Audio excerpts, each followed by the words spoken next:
Lettre 16.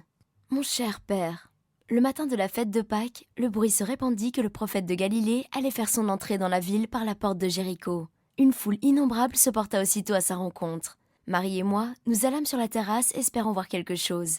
Mais nous n'aperçûmes qu'une mer de têtes. Tout à coup, nous entendîmes une immense rumeur qui fut suivie d'un puissant remous de la foule. Le prophète doit avoir maintenant franchi la porte, me dit Marie. Vois comme le peuple se hâte pour lui rendre hommage. Il l'acclame roi d'Israël. Nous espérions qu'il passerait devant notre demeure, mais cet espoir fut déçu. Il prit le sentier qui, longeant la montagne de Sion, conduit au temple par le mont Morija. Nous eûmes cependant la satisfaction de voir le prophète de loin. Nous le reconnûmes parce qu'il marchait seul en tête du peuple qui se pressait à ses côtés et derrière lui. Jean, le cousin de Marie, était près de lui. Il m'eût été impossible de le distinguer à une telle distance, mais Marie, qui semble avoir des yeux d'aigle lorsqu'il s'agit de découvrir l'objet de son amour, me le désigna. Toute la foule qui réussit à se frayer un passage franchit la porte du temple, et il se fit pendant un moment un silence extraordinaire. Marie dit « Il est sans doute maintenant à l'offrande ou en prière. À moins, répondis-je, qu'il ne parle au peuple et que l'on écoute ses paroles. » Pendant que nous échangions ces propos, une immense clameur s'éleva du temple et nous vîmes la foule s'enfuir effrayée dans la plus grande confusion, tandis que des soldats romains, au nombre d'environ 400, sous la direction d'un chef de cohorte, arrivaient à cheval et essayaient de gagner la porte du temple. Cela augmenta encore la confusion et nous nous demandions avec angoisse ce qui était arrivé. Marie, pensant au danger auquel étaient exposés son père et son cousin, était si anxieuse qu'il ne leur arrivât quelque chose qu'elle tomba sans force à mes côtés, le visage entre ses mains.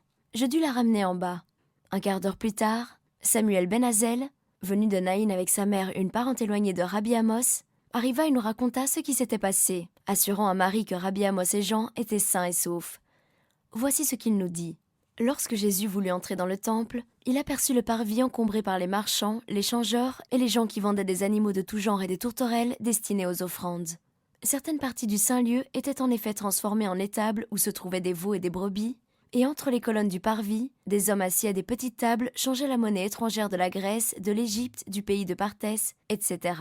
Trouvant sur le seuil même de la cour des Lévites un prêtre assis à une table de changeurs, et à côté de lui un Lévite tenant un commerce de colombes et de passereaux destinés au sacrifice, le prophète s'arrêta et jeta un regard d'indignation sur cette scène tumultueuse de commerce et d'échange. Chacun avait les yeux fixés sur lui. Soudain, le bruit des vendeurs et des acheteurs cessa comme par enchantement, et l'on n'entendit même plus le beuglement des troupeaux dans les étables. Seul le doux roucoulement de la colombe troubla le silence de mort qui régnait dans cette place, un instant auparavant pleine de cris, d'appels, de mugissements, d'allées et de venues. Ce silence était effrayant. Je sentis mon cœur s'arrêter de battre et je pensais au jour solennel où le monde sera assemblé pour le dernier jugement devant le tribunal de Jéhovah. Tout à coup, un jeune homme placé à mes côtés tomba sur le sol en poussant un cri perçant. Un cri général lui répondit, puis le silence se fit de nouveau. Alors s'éleva la voix du prophète, claire, impérative, semblable au son de la trompette qui ébranla le Sinaï quand la loi fut donnée. La foule trembla. Il est écrit « Ma maison est appelée une maison de prière. Mais vous en avez fait une caverne de voleurs, dit le prophète. » Et se baissant, il ramassa une corde jetée sur le marbre à ses pieds, et la doublant en forme de fouet, il s'avança. Devant lui, les changeurs furent saisis de crainte. Les prêtres, les lévites, les marchands de bœufs, de brebis, de colombes s'enfuirent avec une telle hâte devant l'expression de sa colère qu'ils abandonnèrent à leur sort toutes leurs marchandises, ne songeant qu'à se mettre eux-mêmes en sûreté. « Enlevez tout cela d'ici, cria le prophète. Ne faites pas de la maison de mon père une maison de commerce. » Jamais on ne vit une telle fuite ni une telle confusion. Je fus porté au dehors par le flot humain. Les tables des changeurs furent renversées. Ce n'était pas l'attouchement du misérable fouet qu'on fuyait, car Jésus ne frappa personne, mais dans les mains du grand prophète, ce pauvre fouet semblait être l'épée de l'ange destructeur.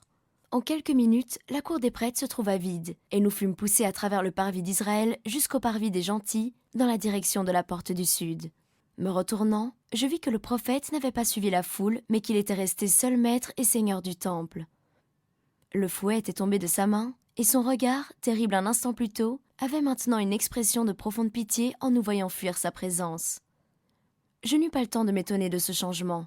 La foule qui continuait à fuir me porta plus loin, et je perdis Jésus de vue. À la porte, nous nous butâmes à une cohorte de cavalerie romaine qui nous refoula dans le temple.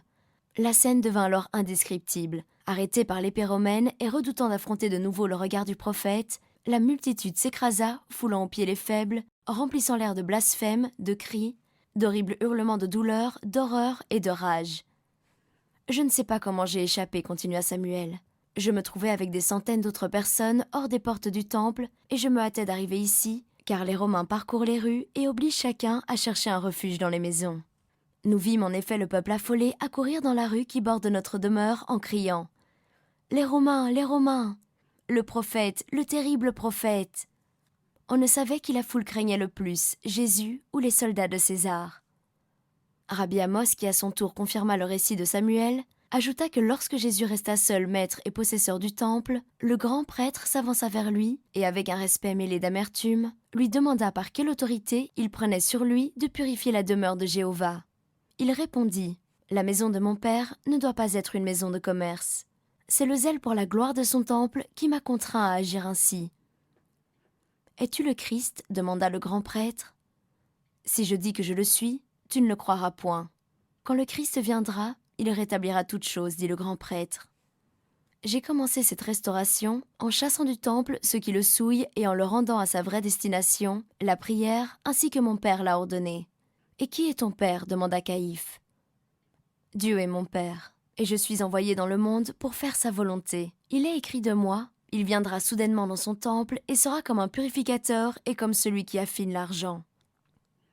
Quelle preuve donnes-tu de ta mission et de l'autorité que tu as de faire ces choses? N'est-ce donc pas là une preuve du pouvoir qui me vient du ciel? Demanda Jésus en étendant la main dans la direction de la multitude affolée. Puis, la posant sur sa poitrine, il ajouta « Détruis ce temple, et en 3 jours, je le rebâtirai. Cela sera pour toi, prêtre, et pour toute la Judée, la preuve que je suis envoyé par mon Père qui est dans les cieux. Je fais comme il m'a commandé de faire. » Alors, il se fit un grand murmure, dit Rabbi Amos, car beaucoup de prêtres, Anne entre autres, avaient repris courage et s'étaient approchés pour entendre Jésus. « Ce ne peut être juste, et il n'honore pas Dieu, dit Anne, puisqu'il veut que nous détruisions ce temple. » Pourtant, dit un autre, « S'il ne vient pas de Dieu, de qui tient-il ce pouvoir sur la foule ?»« Il fait cela par Belzébuth, dont il est envoyé sans aucun doute, dit Anne à voix haute. Un vrai prophète ne saurait désirer la destruction de la sainte maison de Dieu. » Un grand tumulte éclata là-dessus. Beaucoup déclarèrent qu'ils croyaient que Jésus était un homme juste et un prophète de Dieu. Quand Caïphe put obtenir le silence, il lui demanda solennellement « Es-tu le Christ prédit par les prophètes ?»« Je le suis, répondit Jésus. Et levant les yeux au ciel, il ajouta gravement « Je suis venu de Dieu. » Quand Anne entendit cela, dit mon oncle, il jeta un cri d'horreur et dit à haute voix « Écoutez ce blasphémateur, chassons-le du temple qu'il souille. » Mais personne n'osait approcher du prophète. « Vous êtes témoin, dit alors Jésus d'un ton plus attristé que courroucé, que je suis venu parmi les miens et que vous ne m'avez pas reçu.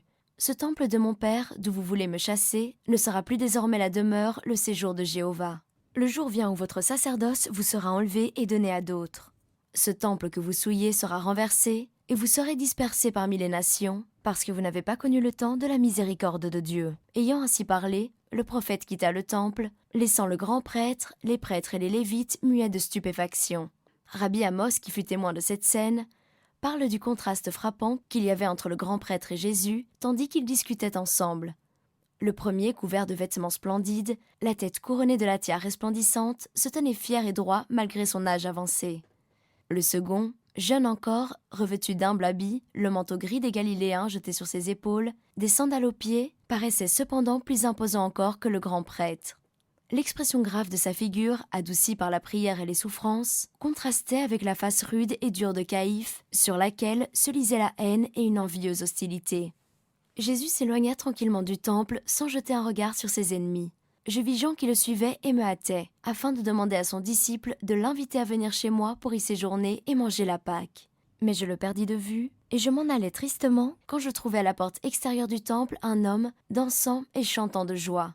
Cet homme, paralytique depuis une 30aine d'années, venait d'être subitement guéri sur un signe du prophète. Il ne cesse donc jamais de faire le bien. Au revoir, cher père. Je termine cette lettre en priant le Dieu de nos pères pour ta santé. Adina.